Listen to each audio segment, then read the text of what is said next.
英国向澳洲发配226名女囚，在下船的时候呢，所有人全部都怀孕了。澳大利亚的起源呢，居然是一个由囚犯建立起来的国家，而每一个澳大利亚人呢，身体里都流着囚犯的血液。Hello， 大家好，我是尼古拉秋。这一期呢，我们一起来了解一下你不知道的澳洲历史。当时的人类文明呢，基本上都聚集在北半球，那大家就会很好奇，南半球是什么样子呢？南半球会是全部都是海洋吗？还是跟北半球一样，也是拥有陆地的呢？在2世纪，古罗马北大的学者托勒密呢，就提出，为了地球的平衡啊，南半球呢应该拥有跟北半球一样的大陆板块，这个呢就是平衡大陆理论。于是呢，他就在当时的地图上的印度洋南面加了一句拉丁语，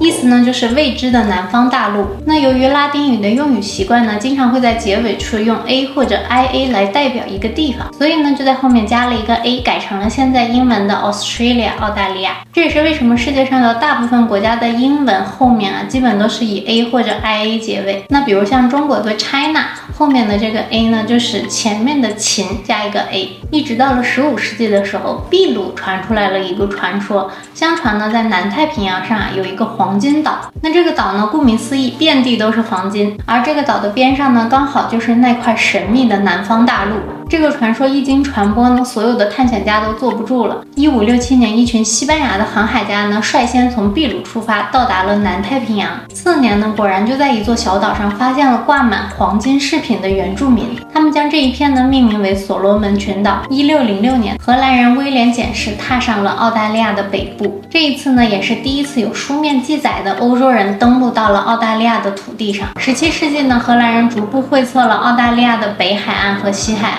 并且呢，给这个地方取名为新荷兰。不过呢，荷兰人并没有继续再花费更多的精力来勘探这座荒芜的大陆，直到1770年，英国人接过了接力棒。英国航海家詹姆斯·库克呢，就航行到了澳大利亚的东海岸。他觉得呢，这一片的海岸线啊，跟英国的威尔士非常的像，于是呢，他就给这一片新海岸取名为新南威尔士，并且呢，根据先到先得的原则啊，他就直接宣布这一块土地呢属于大英帝国。在18世纪的时候呢，英国的统治阶层啊认为这些犯罪的人呢都是有先天的缺陷的，他们是无法被改造、无法被教育的，所以呢，就需要把罪犯和遵纪守法的民众呢分割开来。那当然了，监狱是一个很好的办法，这样子呢就可以有效的降低犯罪率，构建一个更加和谐的社会。那在这种理念之下呢，任何违法的事情都会遭到关押和流放。比如呢，穷人家的孩子饿了好几天了，实在是没有吃的，不得已去面包店里面偷了一块面包，那这个孩子面临的刑罚呢，很可能就是死刑。而这种极端的血腥法呢，在大英帝国持续了200年。那由于大英帝国境内的土地和资源都非常的有限，而且呢，维护监狱的运作也是需要高成本的，统治阶层呢就想出了一个解决办法，就是把这些罪犯们运输到海外的殖民地去。这样呢，既可以解决现有的境内的社会问题，也可以增加一些海外殖民地的劳动力，防止这个殖民地被其他国家所抢走。当时的美国呢，是英国的最佳流放地选择。可是在1775年，美国爆发了独立战争，并且胜利了。在这之后呢，英国就失去了美国这块天然的宝地，他们也就再也不能向大西洋彼岸输送罪犯了。那怎么办呢？总会有人犯罪，那新犯罪的这些囚犯们总要有个去处啊。于是呢，探险家班克斯啊就提出，要么将新南威尔士作为新的囚犯流放地吧。1787年，英国海军军官亚瑟·菲利普呢就率领11支舰队，被称为是第一舰队，从英国起航了。那这个船上呢，一共有1500人，其中男性囚犯呢有568人，女性囚犯呢有191人，剩下的人呢就是军官和军官的家属，还有一些士兵和医生。经过了8个多月的海上漂泊呢，舰队终于在1788年1月19日这一天抵达了澳大利亚的植物湾。但是这个植物湾的土地呢，大部分都是沙地，非常的不利于耕种。菲利普呢就在植物湾以北12公里的地方另选了一个港湾作为安身之处。这个港湾呢，就是今天大家所熟知的悉尼。而悉尼这个名字呢，就是为了纪念当时英国的内政大臣悉尼而取名的。1788年1月26日，第一舰队呢在悉尼举行了非常隆重的登陆仪式，在这里升起了第一面英国国旗。新南威尔士呢，由此也成为了英国在澳大利亚的第一个殖民地。这一天呢，也被选为了是澳大利亚的国庆日。1789年，朱利安小姐号呢再一次从英国起航，其中关押着女性囚犯226名，男性性囚犯548名。那船上的日子呢并不好过，所有的囚犯们呢都被关押在暗无天日不通风的甲板下面，船上的卫生条件也极差，物资也很稀缺，很多士兵呢就会用一片面包或者是一块罐头来换取这些女囚的性服务。在军舰抵达澳大利亚的时候呢，所有的226名女囚全部都挺着大肚子下船。这些女囚和他们的孩子们呢，在这片土地上一代又一代的繁衍生息，自此呢，也拉开了人类在澳洲自给自足的农耕生活。今天20澳元上面印着的女性头像呢，是马瑞雷比，她呢就是当年在英国犯下了盗窃罪，于是呢被流放到澳大利亚7年，最终呢，她也在澳大利亚成为了一代船运大亨。那这些囚犯们千里迢迢的来到澳大利亚，需要做些什么呢？总不好每一天就混吃等死吧，毕竟从那么远的地方运过来了，总要干点活。那作为一个开放式的监狱呢，有些囚犯呢会在政府机构里谋生，来换取一些日常的生活用品，其余的时间呢，他们还会再继续的打一些零工，来额外的赚取一些花费。而这个花费呢，可能就是一些烟酒的花费了。有一些囚犯呢，也会分配给军官们，成为他们家的仆人，这样呢，就可以在军官家里面分配到住宿和吃食。那不管囚犯们从事哪一个行业啊，只要你在服刑的过程中犯了一些错误，那就一定会遭到鞭刑。如果表现良好的话呢，也会到期刑满释放，那就可以作为一个自由人，在澳大利亚这片新的土地上开始新的生活。那这些辛辛苦苦运送囚犯的船只呢，毕竟从那么远开了8个多月的船过来，返航的时候总不好空手回去吧。于是呢，这些船只在返回英国的途中啊，就会变成捕鲸船。在工业革命时代呢，鲸鱼可以说是浑身都是宝，像是精油呢就可以用作齿轮的润滑剂，金纸呢还可以做成香皂，而金骨呢可以做成女性的裙撑。所以呢，在开拓澳洲的初期啊，猎杀鲸鱼才是他们的主要业务，创造的价值呢也是远远高于殖民地土地的收成的。那在欧洲人登陆到澳大利亚这块大陆之前，这个大陆上面难道就没有人类文明生活在这里吗？答案是有的，而且呢人数还不少，有差不多100多万人在这里生活了5万年之久。他们呢就是澳洲黑人，他们呢分成300多个部落或者是国邦，有超过250种语言和750个方言。当时的这些原住民呢还生活在新石器时代，他们平时呢就是靠捕猎和采集为生。在最初的20年里呢，囚犯们和原住民相处的还算是十分融洽。可是随着这个囚犯的数量越来越高，那资源呢就会相对变得越来越少，慢慢的呢就演变成了彼此之间的杀戮。新石器时代的原住民呢，很显然就不能跟大英帝国的战力所相比较，